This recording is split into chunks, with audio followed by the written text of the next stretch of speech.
Salut les devins, c'est Saikyu, nouvelle vidéo qui est importante, en tout cas à mes yeux elle est très importante, pour venir vous apporter de la précision concernant les spoilers qu'il y a eu hier du chapitre 46 de Dragon Ball Super. Alors ne vous en faites pas, il n'y a pas tout qui tombe à l'eau et tout ça, c'est une précision dans les traductions que je vous ai proposées hier, qui ont été affinées depuis hier.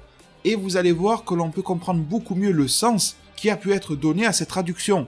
Alors je vais tout vous expliquer, vous mettre dans le contexte, parce que sinon ça aura pas l'air clair, mais je vais essayer de faire vite aussi. Hier, il y a un de mes abonnés, ou pas, je sais pas, j'ai pas cliqué sur son pseudo sur Twitter, qui m'a laissé un tweet. Il l'a supprimé direct après, donc je vais flouter son nom et son image, comme ça vous verrez que le contenu et pas la personne qui l'a écrit, parce que s'il a supprimé, c'est qu'il y a bien une raison à ça. Et en gros, il disait que dans les traductions que je vous ai proposées hier, de la part de la source en japonais qui est Ryokutia, eh bien il nous disait que les spoils de Ryokutia sont bons, mais que la traduction du site dragonballsuper-france.fr serait mauvaise. Selon lui, la traduction originale en japonais n'appelait pas Moro un idiot, mais elle utiliserait le mot maniaque. Et sous-entendant le fait que Moro serait un maniaque de la bataille, de la bagarre quoi, comme les Saiyans le sont. Donc ça enlèverait le sens de idiot ou de bêtise de Moro. Dans ce message qu'il a supprimé sur Twitter, il rajoute le fait que Ryokutia aurait dit que Moro est même cool dans ce chapitre-là, et l'abonné nous dit que la partie concernant le fait que Moro ressemble à un boss final de RPG serait correcte et que la traduction serait bonne chez DBS France. Alors bien sûr, depuis le temps, Dragon Ball Super-France.fr, leurs staff sont devenus des amis, ce sont des personnes très sympathiques. J'ai été leur poser la question en privé. Alors ça reste du message privé, je vais vous afficher que des toutes petites portions parce que j'aimerais pas qu'on affiche mes messages privés moi, donc je vais vraiment vous afficher la phrase pour que vous compreniez le sens de ce qui m'a été répondu par DBS France. Et en gros, ils m'ont dit qu'on pourrait éclaircir un petit peu plus la traduction qui a été fournie hier. D'ailleurs, si vous allez sur leur site aujourd'hui, la traduction a été améliorée et a été mise à jour, mais en même temps que le message laissé sur Twitter par l'abonné n'était pas si vrai que ça. En gros, il a bien fait de nous mettre sur la piste qu'il fallait affiner la traduction, mais la traduction qu'il aurait proposée lui en retour ne serait pas non plus correcte. Et d'après Dragon Ball Super France, dont un membre du staff, je préfère vous le préciser, parle couramment, lit, écrit japonais et tout ce qu'il faut sans aucun souci, donc là, c'est vraiment de la source de confiance, et bien me dit que la terminologie du mot bête, idiot, fou et tous les synonymes que vous voulez liés à la folie concernant Moro sont bien utilisés. Cependant, ça devrait plus se traduire comme fou du combat. C'est pour ça que hier dans ma vidéo, je vous disais, j'avais du mal à imaginer Moro être idiot, étant donné qu'on a vu que Moro en chapitre 45 était assez intelligent, et moi je vous disais peut-être que Moro va feinter le fait de faire une erreur pour induire Goku et Vegeta en erreur, tout simplement. Sauf que Moro serait intelligent. Eh bien non, il suffisait d'affiner la traduction, dans laquelle on nous dit que si les Saiyans sont des fous, des idiots, des bêtes du combat, eh bien Moro est encore plus que eux, un idiot, un fou du combat. Et là, les devins, clairement, on comprend beaucoup mieux là où ils voulaient en arriver. Ça veut pas dire que Moro va commettre une erreur, ça peut vouloir dire que si Goku et Vegeta ont dans leur sang qui bouillonne, dans leur propre ADN, on les appelle les Saiyans, la race guerrière, le fait de vouloir se battre à tout prix, peu importe qu'il y ait une menace ou pas, ils adorent ça, eh bien il se pourrait très bien alors que Moro est tout autant en vie, si ce n'est plus, et ça pourrait même être son point faible, le fait de vouloir et aimer se battre, eh bien cette envie profonde ancrée en lui d'aller au combat. Alors les devins, vous allez me dire, c'est quelque chose qu'on n'a pas réellement vu dans le chapitre 45, il utilise la planète Namek et tout ça, mais je pense que Moro doit être le type de gars qui, une fois qu'il a atteint un certain niveau, parce que son niveau change, à force d'absorber l'énergie vitale de ses adversaires, il n'arrête pas d'augmenter. Et je pense que Moro, c'est le type de gars que s'il est plus faible que son adversaire, il fait pas trop le malin, il fait 2-3 entourloupes, de la sorcellerie et tout ce que tu veux, mais dès qu'il atteint ou dépasse le niveau de son adversaire, là il doit se la jouer fou du combat. C'est ma vision des choses, on verra bien comment ça se produit. Ensuite, les devins, pour continuer dans l'affinage de cette traduction d'hier, eh bien Dragon Ball Super France insiste sur le fait que oui, faire en sorte que ça devienne un fou du combat, ça donne un sens proche du mot maniaque, mais le terme utilisé, ils insistent sur ça, n'était pas le mot maniaque. J'ai même une information en plus que la source originale en japonaise aurait donné, mais que Dragon Ball Super-France n'a pas souhaité afficher parce qu'ils ont trouvé que c'était trop subjectif de la part de Ryokutia, donc la source japonaise. Ryokutia aurait même émis un avis personnel sur le chapitre, là ça n'engage que lui, en disant que Moro était cool dans ce chapitre-là. Alors je pense, à titre personnel, sans avoir lu le chapitre, si ça reste dans la lignée du 44 et 45, il va être cool. Mais en tout cas, Ryokutia aurait dit ça, mais DBS France a préféré exclure cette information-là, qui est totalement subjective et qui n'a rien à faire, en fait, sur un site d'information Dragon Ball. Moi, je vous la partage pour le petit bonus, la cerise sur le gâteau, mais ça ne va pas plus loin. Donc les devins, ça en est tout pour les précisions concernant ce chapitre-là. J'ai encore d'autres précisions, informations supplémentaires, bonus et tout ça à vous donner dans cette vidéo-là, mais j'espère avoir bien remis les pendules à l'heure par rapport à hier, et d'ailleurs je trouve ça très intéressant parce qu'on comprend beaucoup mieux vers quoi se dirige le chapitre 46 qu'hier. j'avais beaucoup d'abonnés qui me disaient sincèrement la phrase j'y crois, elle va sûrement se réaliser, mais je comprends pas en fait ce qu'elle veut dire, tu vois, ils étaient vraiment en train de se casser la tête, donc, et je les comprends, moi aussi je me cassais la tête, donc là on comprend beaucoup mieux, c'est bien clair. Pour la phrase de il fait un peu boss de RPG final, certains d'entre vous sur Twitter m'ont proposé le fait que les boss de RPG se transforment, ou alors peuvent changer de niveau d'étape, etc.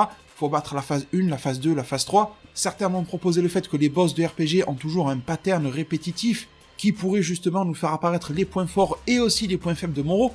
Il y a eu pas mal d'idées intéressantes de votre côté, mais c'est difficile et ça reste encore une fois un peu sujet à l'interprétation qu'a pu en avoir la source originale japonaise.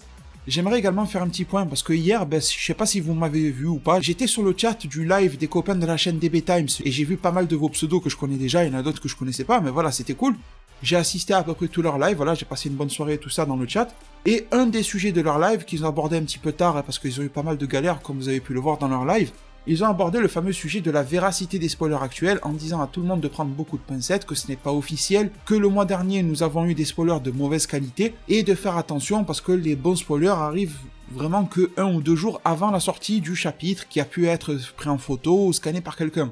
Alors, déjà les devins, je vous confirme tout ce qu'ils vous ont dit. Ça c'est clair et net, ce qu'ils vous ont dit. Ce sont de bonnes paroles, mais j'aimerais également affiner ça par rapport au contexte actuel, parce que ça c'est une mise en garde générale, mais après à chaque contexte sa situation, et vous voyez ce que je veux dire. Je voulais vous mettre en confiance et vous affirmer que déjà, si je propose une information sur ma chaîne, ça m'arrive de faire des erreurs, hein, comme tout le monde je suis humain, mais si je vous la propose, c'est que normalement elle a subi quelques étapes de validation pour y arriver. Vous remarquerez que les informations qui étaient toutes flinguées du mois dernier, là où on nous parlait de Goku qui va rassembler les Dragon Ball pour Moro, lui donner en cadeau s'il gagne le combat, j'en ai pas parlé en fait sur ma chaîne YouTube parce que ça n'avait strictement aucun sens et il y avait rien pour le confirmer et la source était toute pourrie parce que ça venait du forum 4chan par une source anonyme. Alors pour moi, si une personne va sur un site pourri en choisissant de rester anonyme en tant que source, ça veut très certainement dire que ces informations sont pourries. Enfin voilà, c'est pour ça que je vous en ai pas parlé. Alors du coup, dans ce cas-là, comment comprendre que Ryokutia, la source que je vous présente ici, et que Dragon Ball Super-France.fr se permet de vous présenter aussi, est honnête, fiable et tout ce qu'on veut? Eh bien pour ce cas très précis, quand on ne connaît pas la personne en direct, en privé, qu'on ne lui a pas parlé ou tout ça, eh bien on se fie à l'expérience. Et l'expérience veut que depuis plusieurs mois, cette source-là, Ryokutia, est toujours fiable. J'en ai parlé hier, mais je préfère le repréciser, parce que je pense qu'il peut y avoir confusion entre les informations du live de DB Times et les miennes. Vous risquez de vous demander comment clarifier la situation, parce qu'ils vous ont dit hier des choses justes, et je vous dis aussi des choses justes, mais qui ont l'air contradictoires, donc c'est un peu casse-tête. Donc Ryokutia, ce sont de très bonnes informations. Très étonnamment, ça sort avant 2 jours. Je sais que DB Times vous disait que les bonnes informations sortent 2 jours avant, mais pour ce cas, eh bien disons que Ryokutia est une exception qui vient confirmer la règle, appelons-le comme ça, parce qu'à ma connaissance, c'est la seule source qui arrive à avoir de bonnes informations issues du magazine V-Jump, je sais pas du tout comment il les trouve, mais en tout cas, il arrive à les avoir plus de 2 jours avant la sortie du scan. Il y avait même une époque où il y avait un gars chinois, mais ça c'est fini, ce mec-là n'est plus là, qui arrivait à avoir les informations du V-Jump environ 5 à 7 jours avant la sortie. Maintenant, lui, il fait plus rien sur Internet, je sais qu'il communiquait beaucoup avec Goveta 15, c'est fini, mais maintenant, on a lui qui nous sort des informations plus de 2 jours avant. Elles sont fiables, j'insiste sur ça, mais le problème c'est qu'elles sont extrêmement courtes, vous avez vu, ça tient sur un post-it, et elles sont évasives, et parfois assez sujettes à la subjectivité de Ryokutia. Et à chaque fois où il propose ces infos, on est là en train de se gratter la tête, à se demander ce qu'il y a dedans, mais une fois que le chapitre est sorti, on se dit « Ah ouais, il avait raison !» Mais en tout cas, j'insiste sur le fait que le message de fond de DB Time c'est correct, mais juste s'il vous plaît, vous, dans votre tête, ne mélangez pas la source pourrie du mois dernier, qui avait beaucoup tourné sur internet, je sais pas pourquoi, parce que rien ne pouvait la confirmer, c'était une source toute claquée en fait, ça servait à rien, à la mélanger avec celle-ci qui a fait preuve depuis des mois. Et bien évidemment, faites attention aux sources chez qui vous allez, DB Times hier vous ont mis en garde face à ça, faites attention. Il y a pas mal de chaînes YouTube, mais surtout des pages Facebook, ça il y en a trop, quelques comptes Twitter et quelques pages internet qui essayent de vous vendre de la merde, enfin ils vous vendent rien, mais ils essayent de propager de la merde quoi, disons-le clairement.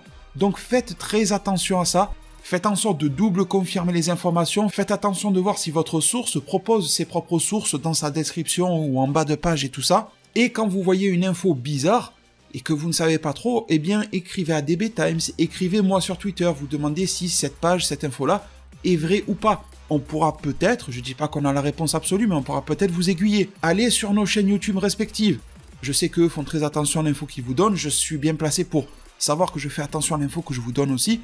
Si l'info que vous avez vue sur un site bizarre n'est pas sur aucune de nos chaînes YouTube respectives, C'est peut-être qu'il y a une question à se poser aussi derrière. Donc voilà, faites vraiment attention aux sources, je sais que c'est compliqué de distinguer le vrai du faux. Pour le cas de Ryokutia, vous pouvez y faire confiance, juste que ces infos sont très brèves, trop brèves même, et un peu trop évasives. D'ailleurs, j'ai beaucoup parlé de DB Times dans cette vidéo-là, j'espère pouvoir les inviter prochainement sur un live. J'ai entendu hier qu'ils comptaient faire un live sur leur chaîne avec des invités. Enfin voilà, j'espère qu'il se passera quelque chose aussi de ce côté-là. En parlant de live, j'espère pouvoir refaire des lives avec Chris, avec Susucre, avec Sifano, voilà, ça pourrait être cool. Ça me manque beaucoup cet aspect live, et le fait d'avoir des personnes qui sont invitées là, ça met vraiment beaucoup de piment dans les lives. Bref, c'est pas le sujet de la vidéo. Pour conclure, je vais aller très vite, mais je vais vous donner toutes les précisions qu'on a pu avoir sur les jeux vidéo grâce à Ryokutia dans le magazine V-Jump. Hier, je vous avais parlé de Goku Dragon Ball GT dans Fighter Z, je vous avais parlé du fameux mode light et tout ça de Xenoverse 2, donc une version allégée de Xenoverse 2 en mode gratuit.